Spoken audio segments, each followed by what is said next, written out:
Let's do a few more examples with the ideal gas equation. So we have pressure times volume is equal to the number of molecules we have in moles times the ideal gas constant times temperature in Kelvin. And I just got a comment on one of the videos saying, it made sense except for the fact that R seems kind of like this mysterious thing in here. And the way you think about R is, let me rearrange this a little bit. Let me write it as pressure times volume is equal to R times NT. So we've established, or hopefully we've established, the intuition that the pressure times the volume should be proportional to essentially the total energy we have in the system.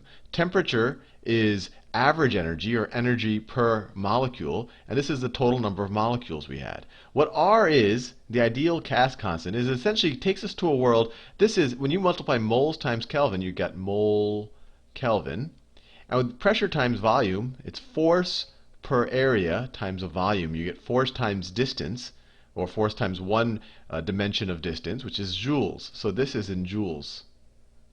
So what the ideal gas constant essentially does is it converts. We know that this is proportional to this, but it sets the exact constant of proportionality, and it also makes sure we get the units right. So that's all it is. It just helps us translate from a world dealing with moles and kelvins to a world dealing with, well, in this case, atmospheres and liters, or bars and meter cubed, or kilopascals and meter cubed. But no matter what the units of the pressure and the volume are, the whole unit of pressure times volume is going to be joules.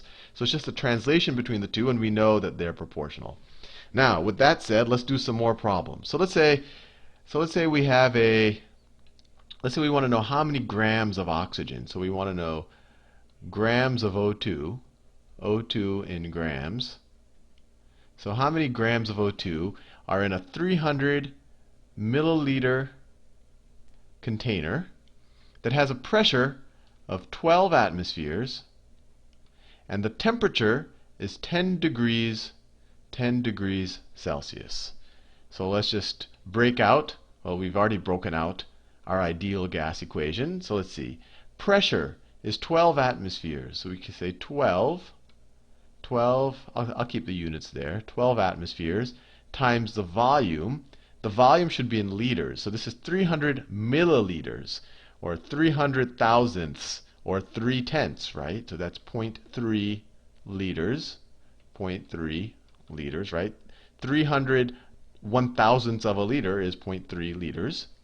And that is equal to the number of moles we have of this, and that's what we need to figure out. If we know the number of moles, we know the number of grams. So it's equal to N times R. Now, which R should we use? We're dealing with liters and atmospheres. We'll deal with this one, right? Liters, atmospheres, mole Kelvin, 0.082 times 0.082. And then what's our temperature? It's 10 degrees Celsius. We always have to do everything in Kelvin. So it's 283 degrees Kelvin. So all we have to solve for N, we just have to divide both sides of this equation by this right here. And so we have N is equal to 12 atmospheres, I'm just swapping the sides, times 0.3 liters divided by 0.082 times 283 degrees. And that is equal to, and our answer will be in moles. And if you want to verify that, you can plug in all the units and use the units for the ideal gas constant.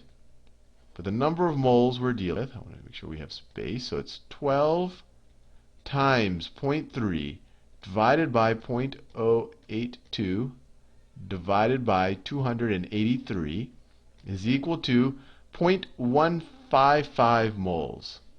Is equal to 0.155 moles. Now, how many grams are in 1 mole of oxygen, or oxygen of an oxygen molecule?